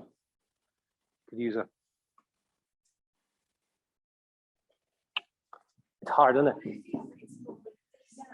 Which leg is that? The leg on the ground. Yeah. Yeah. Yeah. Quad muscle in this leg. It's putting you in that position where if there is a case of this leg wanting to cave in, is it what you're feeling? It's caving in a little bit? Just feels wobbly. That's just you building strength. You're building strength. It's what this is another thing that I think we need to kind of like, that I wish culturally we would get beyond. That this idea that when we're wobbling, it's bad for us. We're actually building strength. You know, it's almost like we're embarrassed for people to see that, isn't it? But we're actually building strength. It's called rate coding. It's called rate coding in science. The muscles are firing and they're trying to figure out what's the best way to keep you in this position that's not normally in. It's just like, yeah. 2 weeks of doing that, you'd be like, that's no problem. I guarantee that if you did something like half moon every day for 2 weeks, you'd be like, I have no problem with it. It's just your body learning how to do it. Let's see what it's like on your other slide.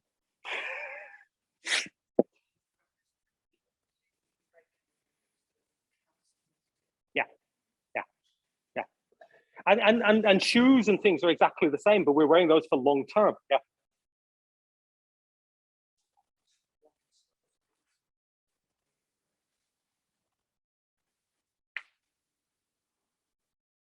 Awesome.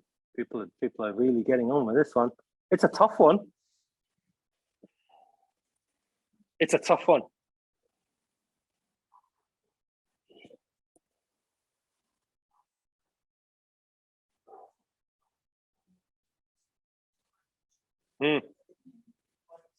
Yeah.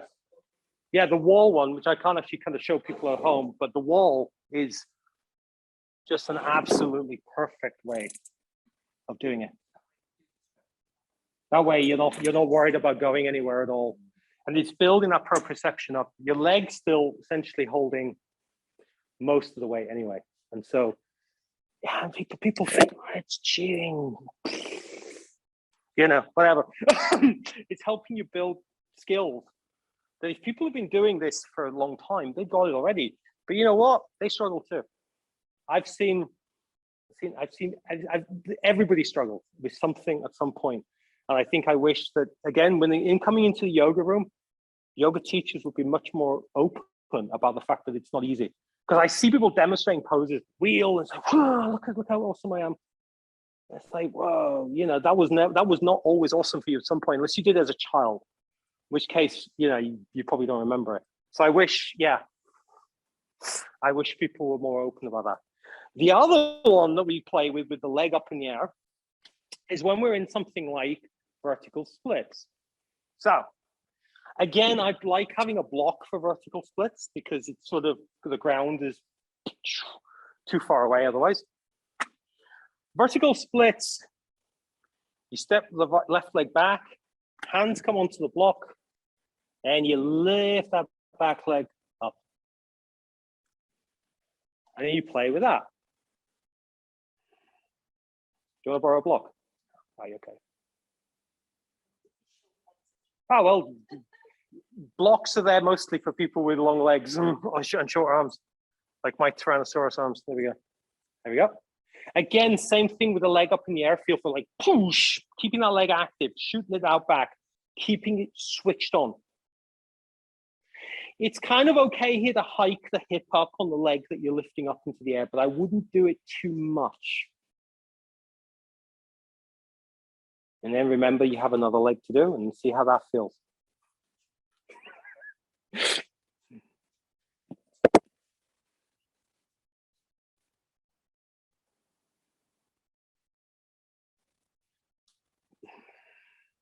Keep breathing while you're doing this one because it's fun. Yeah. Imagine if I said to you, do this, but hold your breath. You'd be like, Adrian, stop being stupid. But like, you know, you're holding your own breath. It's like, you know.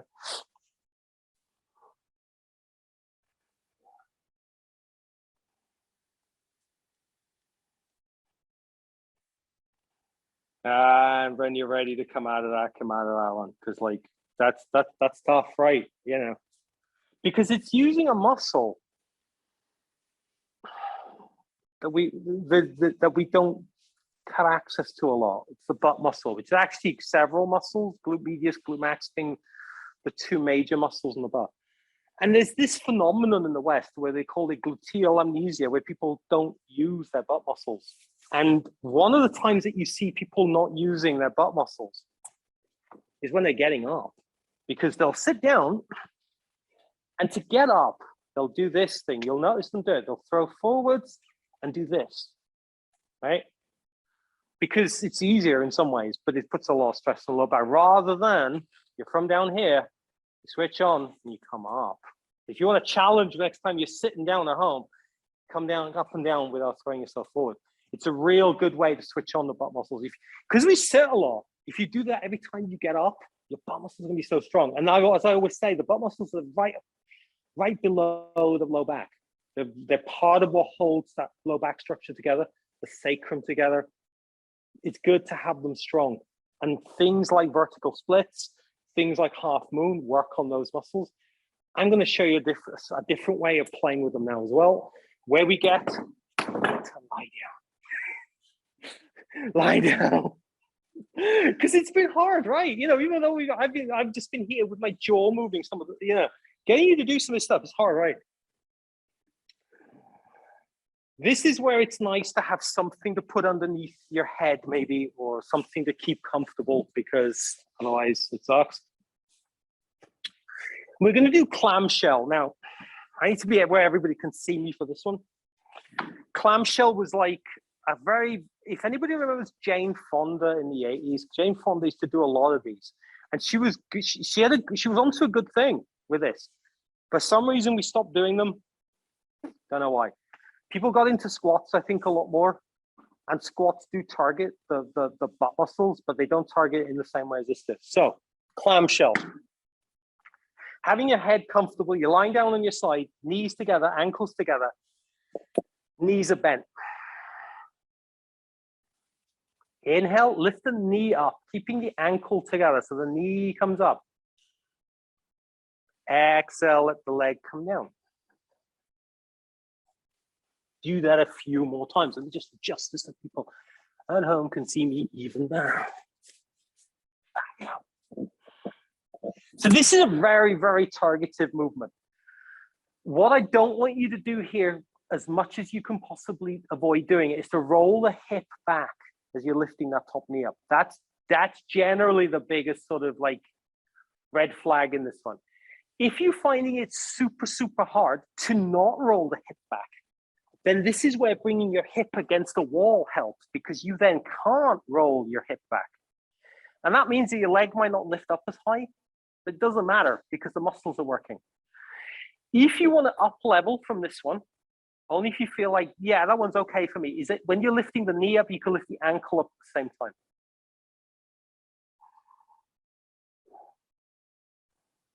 So the whole leg is lifting up.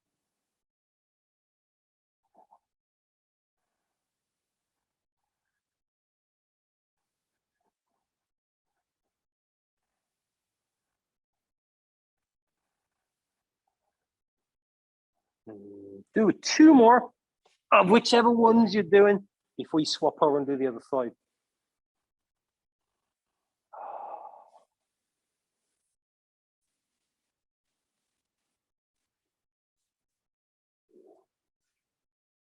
Noticing that there's probably going to be a difference between one side and the other.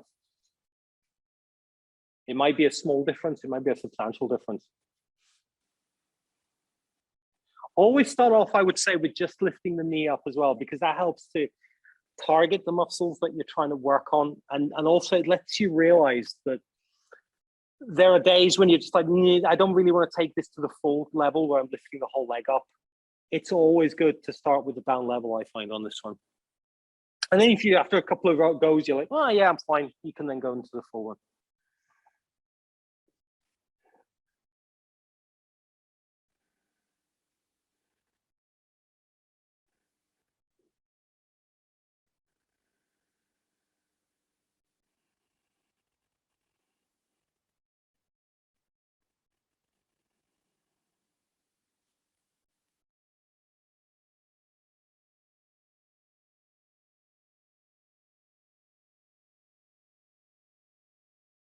Yeah, make that the last one. See how it feels.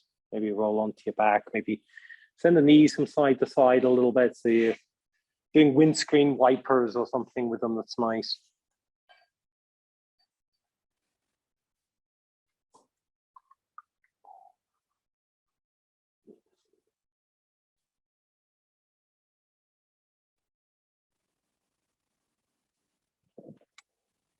And I'll show you something else then when you're ready.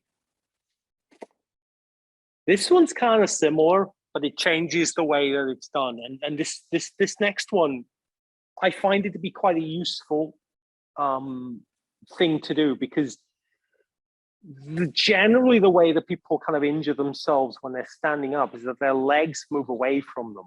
And having strong legs, especially strong inner leg line, is quite an important skill, quite an important thing when you find yourself on mud or on ice or start standing on the kids' Legos or whatever, you know, toys they have on the floor. And so another way to stabilize the hip is to do a similar exercise, but down on all fours. And there's 2 variations of this one. Variation number 1 is lifting the knee up off the floor and bringing it back down. So you're in this quadruped position and the knee comes up. You so play around with that for a couple of breaths on each side. Again, targeting as few muscles as you can. So you're trying not to rotate the hip as you're doing it. Trying to keep the hip as level, as stable as possible. There you go. There's going to be some rotation in the hip because all our hips are different. But we want to reduce that swinging of the hip. Hi, Adrian. Yeah. Really sorry. Could you demonstrate that one again, please? The sun is sure. the sun is I'll shining. demonstrate from the front. So I'm in quadruped position, Yeah. and I'm lifting one knee up to the side, Oh, okay. the leg bent. Okay. Thanks. Is it from the side? Yeah. Brilliant. Thank you. Yeah. Remember to do both sides, because we have both sides.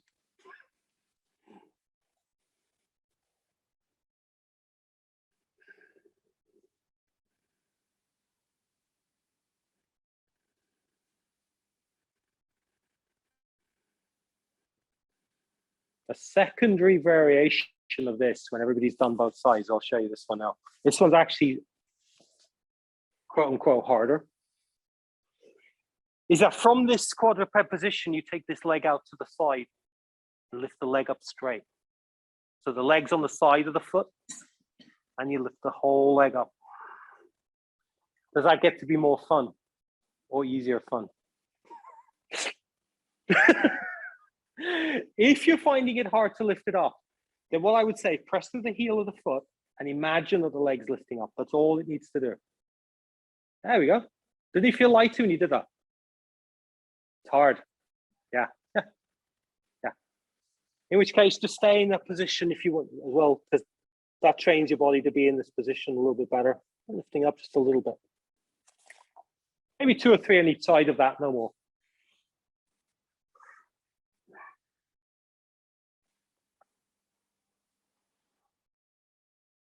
We're nearly at Shavasana time.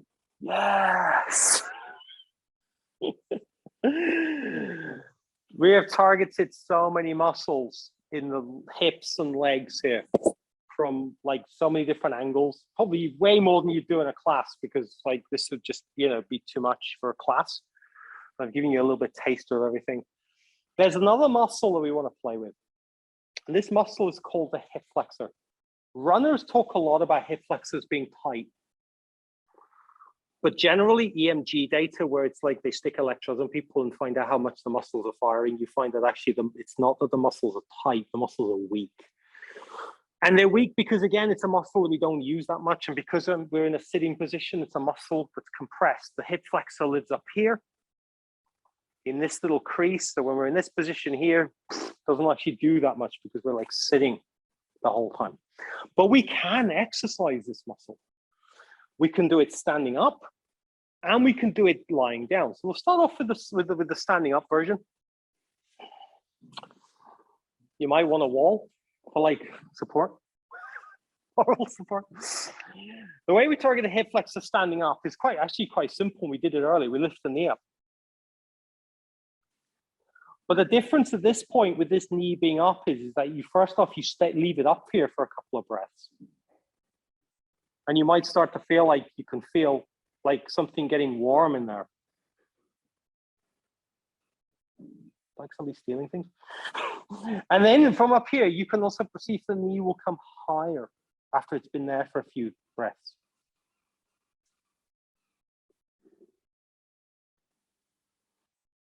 And bring that leg down. Straighten that leg completely, especially that hip joint. Does it feel it? Good one, that one. Try the other one. So bring the knee up. It'll come up to the end of its active range at this point. So you leave it here for a couple of breaths. And then maybe after a couple of breaths, it wants to come higher.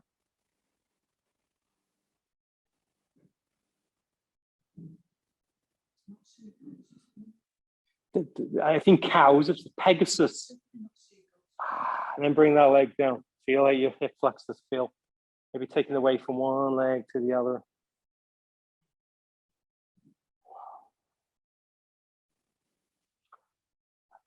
There's another little trick that the human body has that we can sort of fool the human body into moving into a range that it doesn't actually know is open to it. And it's called PNF, proprioceptive neurological facilitation. And the way we do that in this position is if you lift your knee up, then take your hand and press on that knee. You're firing that muscle. That muscle is like having to work at that point. And then suddenly you take your knee off, your hand off, and the muscle comes up a little bit higher. You do that on the other side. Knee comes up, press into it. Press, press, press, press, press, and then take the knee off and then just sort of float up. Close your eyes. That's a really good tip. For any of these things that we're doing where we're trying to fool the body, if you're looking, the body's like, ah, no, I can see what you're doing now. The classic one of this is where you're standing in the doorway and you're pressing your hand to the wall. And then you move away and your hand just goes like that. It's so weird. So weird. We can also do a similar thing sitting down. So let's sit down and do a similar thing.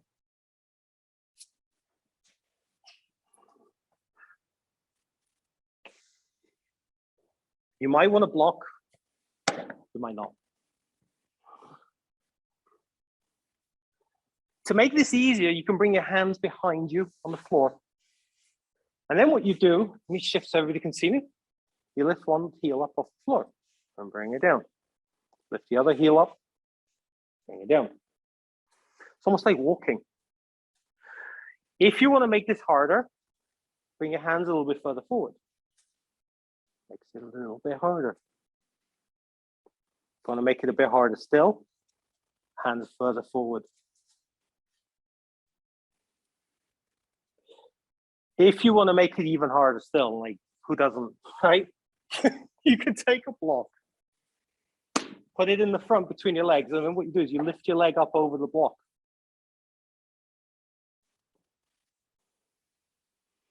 Then deciding, can I go a bit further?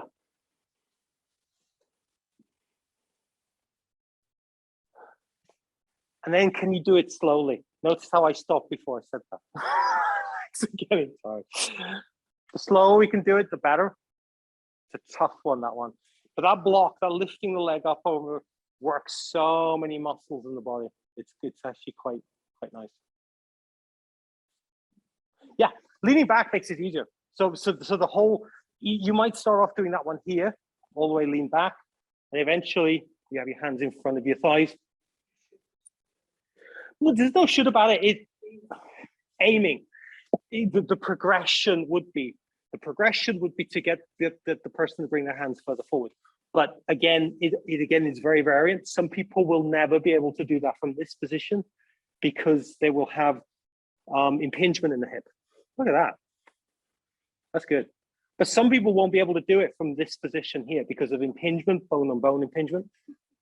So it's about making these things. I always think you start off with something at the easiest progression, and then people learn that skill. Then they start off make something a little bit tougher. They learn that skill. Then they integrate all that together to make it even harder. Rather than let's go to the hardest thing ever, and if it gets demoralized, even I would get demoralized. So hip release sequence to go to before we sort of like fall into Shavasana. There's 4 bits to hip release sequence. Because some people are visual, I'm going to demo it first rather than just kind of everybody on their backs, because at that point, it's kind of like hard to see what I'm doing. 4 things. Feel free to move to look at me for this one. Can I be seen? Yeah. So number 1, and you can start with this. I would say keep the knees bent for this rather than legs straight. Number 1, knee to chest. So you can look at me, knee to chest here. Number 2, lying down twist. So that knee comes over the body, over onto the side. Number 3, half frog. So this knee is bent and out to the side. So I'm using the hip flexor muscles here to hold the knee up into the sky here. Last one, half happy baby, or a variation of half happy baby where hands on the shin or holding on to your leggings. So I'll talk you through all this. Lying down on the floor. Number 1, knee to chest. So pick a knee and bring that knee to the chest.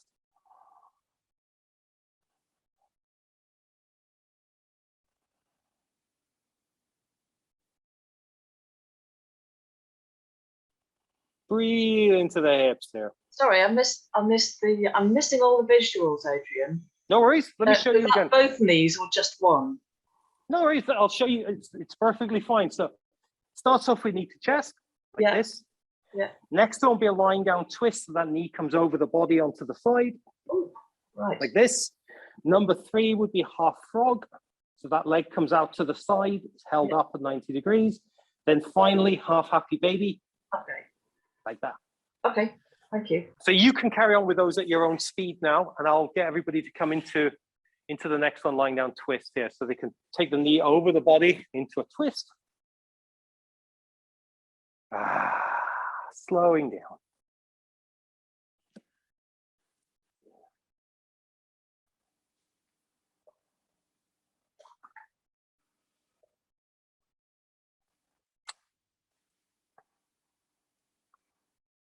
And then half dead frog.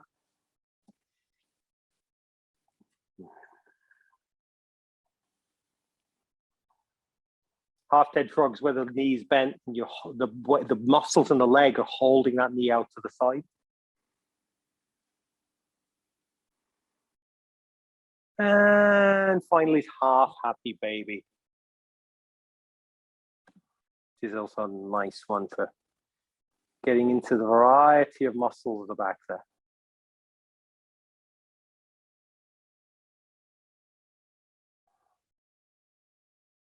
And then you let that one go. Yeah. And then go to switch over to the other side. So on the other side, knee to chest to begin with.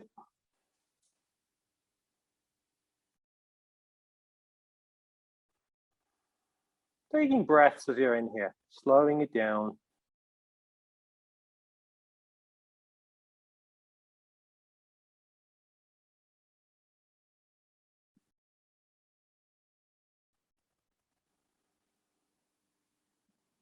From there, lying down twist, so bringing the knee over the body, all the way to the side.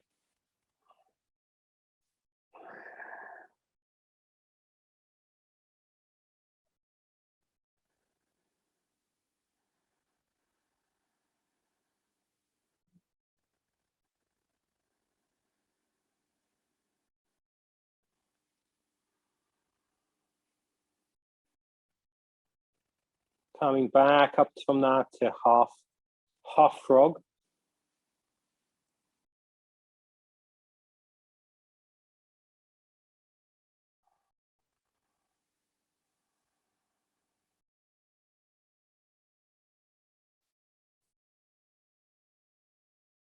And half happy baby. The strangest name of anything in yoga ever.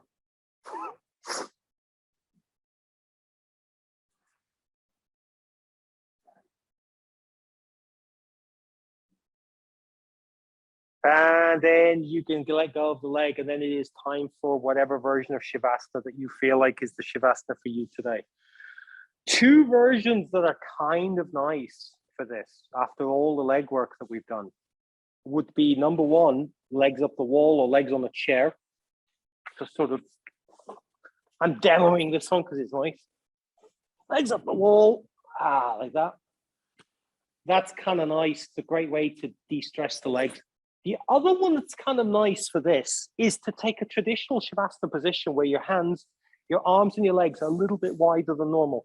So you're letting the arms roll out and the legs roll out to the side. It's actually quite nice on the hips. But you're free to take whatever version of Shavasana just feels like, yes, that's the one. Because you've worked so hard today. So like, I'm not going to say you deserve it because, you know, you deserve it anyway. But after all that today, definitely.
Take a gentle breath in.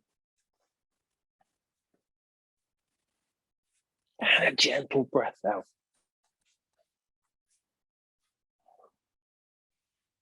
And start to move in whatever way feels good.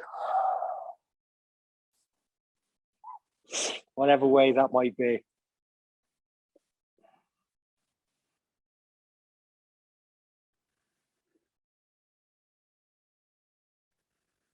Slowly and carefully, and with great care for yourselves, untangling yourself from blankets and props and walls, and